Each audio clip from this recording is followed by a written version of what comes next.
सबैमा नमस्ते। म सञ्जय जापानबाट। आज जापानको गाउँदेखि सहरसम्म घुम्दै गर्दा एउटा कुरा बारम्बार मेरो मनमा आइरह्यो। हामी नेपालमा हुँदा सडकमा हिँड्दा या गाडी चलाउँदा या घरबाट कोही बाहिर निस्किँदा एउटा डर मनमा हुन्छ नै होइन, सुरक्षित भएर घर फर्किन्छ कि फर्किँदैन भनेर।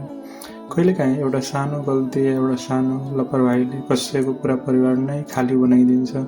तर आज जापानमा सडकमा हिँड्दा मेरो मनमा एउटा प्रश्न आयो, जापानमा यस्तो सेफ्टीलाई यति धेरै प्रायोरिटी दिन सकिन्छ भने हाम्रो नेपालमा किन अझ धेरै गर्न सकिँदैन।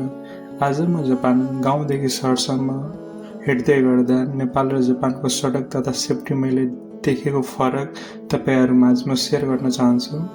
यहाँको गाउँतिरको सडक हिँड्दाखेरि यहाँ धेरै ठाउँमा बाटो निकै साँघुरो छ, तर बाटोमा साँघुरो हुँदैमा सेफ्टीलाई इग्नोर गरेको छैन। उदाहरणको लागि 2-4वटा बाटो जोडिने ठाउँमा तपाईहरूले यस्तो कन्भेक्स मिरर देख्न सक्नुहुन्छ। अब सोच्नुहोस्, हामी या बाटो आउँदैछ, अर्को साइडबाट गाडी आउँदैछ, तर सिधै हाम्रो आँखाले देखिँदैन, तर त्यो अवस्थामा हामी यो मिरर को हेरेर अर्को साइडबाट गाडी आएको छ भनेर हामी सजिलै पत्ता गर्न सक्छौँ, थाहा हुन सक्छ। सानो कुरा हो, तर यही सानो कुरा ठुलो एक्सिडेन्ट रोक्न सक्छ। यही कुरा हाम्रो नेपालमा धेरै जसो ठाउँमा छैन।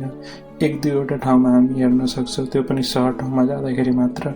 नेपालमा पनि यस्तो मिरर राख्न सकिन्छ, यसको ठुलो टेक्नोलोजी छैन, तर मलाई लाग्छ हामी किन यस्तो सानो कुरामा पनि पछाडि छौँ भनेर।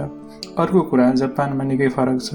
गाउँ होस् या सहर होस्, बिहान होस् या राति होस्, धेरै मानिसले ट्राफिक रुल फलो गरेको देखिन्छ। यहाँ रुल फलो भनेको पुलिसको अगाडि मात्र होइन, यो मानिसको ह्याबिट जस्तै बनेको छ। हिँडेको मानिस होस् या साइक्लिस्ट होस् या कार ड्राइभर होस्, एक अर्कालाई सेफ्टीलाई रिस्पेक्ट गर्छ। हिँड्ने मान्छेले हिँड्दाखेरि रोडमा हिँड्दाखेरि कार कुनै हिँडिरहेछ भने कारले मतलब साइकलहरूले गएकोलाई प्रायोरिटी दिइरहेको हुन्छ।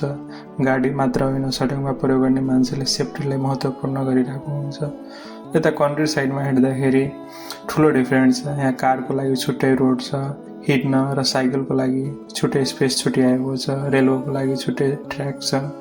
यथार्थ यो छ कि जहाँ सम्भव छ त्यो आफ्नो सुरक्षा स्पेस दिने प्रयास गरिरहेको छ।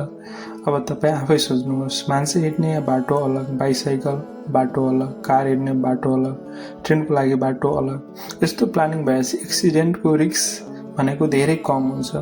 नेपाललाई सम्झिँदाखेरि यो सबै हेर्दाखेरि मेरो मनमा फेरि त्यही आउँछ कि हामी नेपालमा यस्तो कुराहरू बिस्तारै गर्न सकिन्छ, तर किन गरेको छैन अहिलेसम्म। लाइक त्यो माइन्ड आउँछ होइन, त्यो सोच आउँछ। एउटा सानो मिररबाट सुरु गर्न सकिन्छ, सही ठाउँमा रोड मार्किङ गर्न सकिन्छ, हिँड्नेहरूको लागि स्पेस छुट्याउन सकिन्छ, ट्राफिकको लागि कडाई तथा लागु सुरक्षा गर्न सकिन्छ।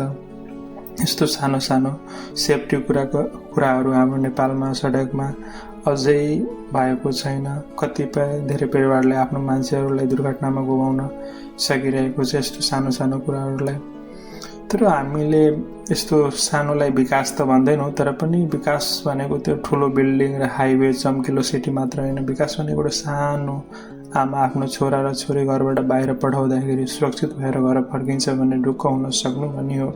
जापानमा मैले सिकेको कुरा यही हो कि ठुलो परिवर्तन सधैँ ठुलो कामबाट मात्र आउँदैन। कहिलेकाहीँ एउटा सानो मिरर या एउटा सानो मार्किङ, एउटा छुट्टै वाकिङ स्पेस र एउटा राम्रो ह्याबिटले कसैको जीवन बचाउन सकिन्छ होइन। सो नेपाल र जापानमा फरक भनेको यही सानो एउटा हो। मतलब म जुन अहिले हेरिरहेको छु मानिसको जीवनको मूल्य, नेपालमा केही छैन। मान्छे हरेक दिन एक्सिडेन्ट भएर मर्दिरहेछ।